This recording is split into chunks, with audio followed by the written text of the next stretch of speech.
What is going on, guys? Welcome back. Commentary for you. It's been a long time since I've done a video like this.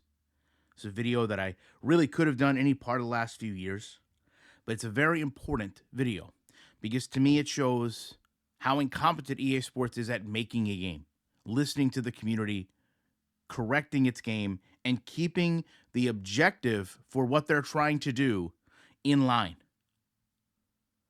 Ultimately, what we're going to talk about today is a controversial game feature.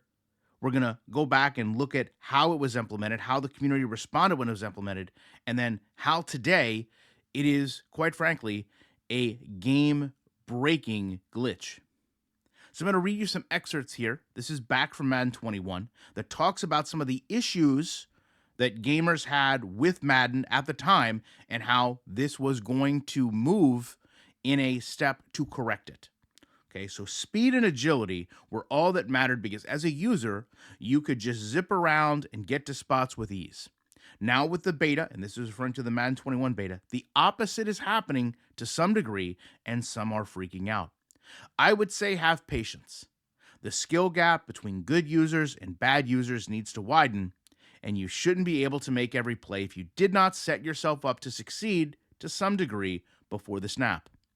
Now, here we are, years later, console generations later in some cases, for some of you playing the game, and I would ask, all this talk about the skill gap between Madden gamers, has it truly evolved? Has it changed? I do not believe that it has. So when we move forward, we kind of start to have a conversation about players using the same play over and over, the money play, if you will, however you want to call it. On the most basic level, the argument is basically that people want to see more than 2 to 4 plays called per game. They don't want to defend an inside run, an outside run, and one rollout pass play all game. The most basic argument on the other side is, quote, you stink if you can't stop a couple of plays. Tell me if that argument today is not nearly identical to where we were years ago. The logic in the game, from a computer standpoint, you cannot control every player. The logic in the game is still so bad that there are certain plays that get used over and over, and EA knows this because they track within the game the analytics of what plays are used the most. They have seen in their Madden Championship Series the same plays be used over and over and over. In fact, we've heard gamers say, I can't stop it. He got that animation. We've seen punters put in a quarterback. We know they're fully aware because they've seen on display the flaws in their game. Now, to kind of close this out, the case for film study goes into the idea of what's entertaining to watch. There's a lot of issues that need to be cleaned up to make Madden more interesting than just play call variation. It's not very interesting to watch people play against each other and make adjustments at the line because it's not visually interesting.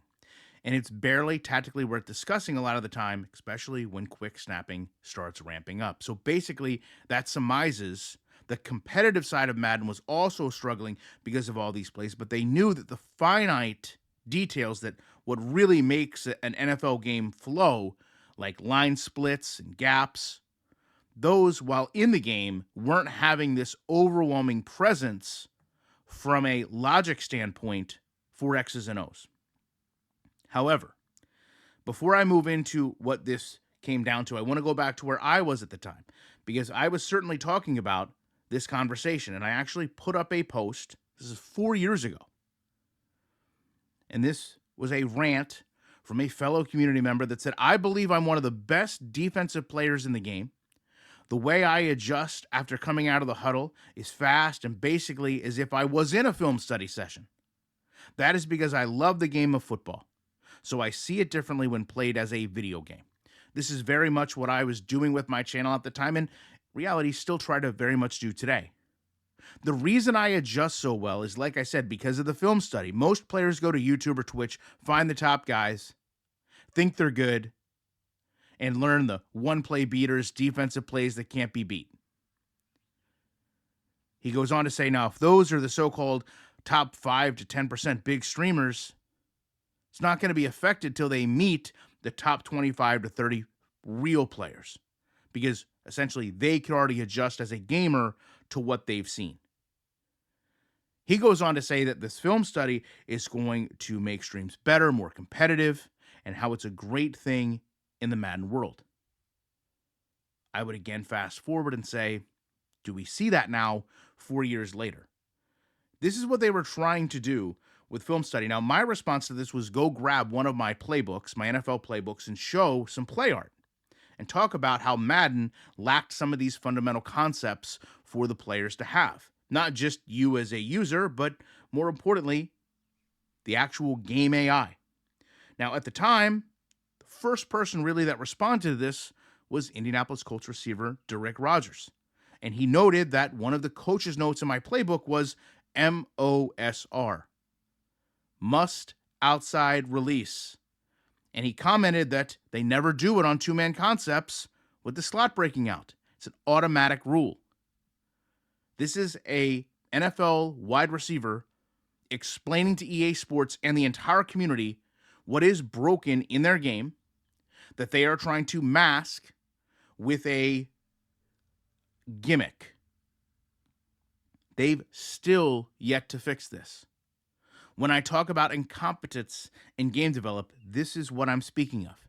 But now, I know that was a long 6-minute intro, but to get to the heart of the issue, when we talk about film study, we have to understand in the beginning it was reserved for the elite defenders. It was meant, again, as I talked about, to separate the great defenders from the good defenders. It, in a way, was meant to give the defense what Peyton Manning and Omaha had on offense, the ability to have the greatest defensive players along with the greatest offensive players be able to understand the play art and give you an advantage. However, as I said, EA has a very hard time staying true to keeping that separation, because what I just showed you of these gamers coming out and saying this is great, it's going to create this divide, it's going to create this separation, this is what we need. We need to separate the great users, the bad users, the great players, the average players, is now available to every single defensive player. Imagine if I told you an attribute that was used to define some of the greatest players in the game is now available to any player, any position. It doesn't make any sense. But that's what EA does. This revolutionary game gimmick that 4 years ago was a massive discussion has quietly become an every player attribute, as long as you have the in-game currency to buy it. But that's really not where this story starts and stops. It certainly could. You could make a case that this shows how poor EA is at game development, but the reality is, in the beginning, when this was reserved for just a handful of players, we didn't really see the in-game issues that it caused. And if we did, well, the sample size was so small, it might not matter. But as this has evolved to cover linebackers and defensive tackles, players that really wouldn't be able to generate the thought process of what an entire defense is running. Think about a defensive lineman. Why and how are they going to be concerned with the routes of wide receivers to the point that they're able to share with the defense, the corner, the safety, what that receiver is going to run?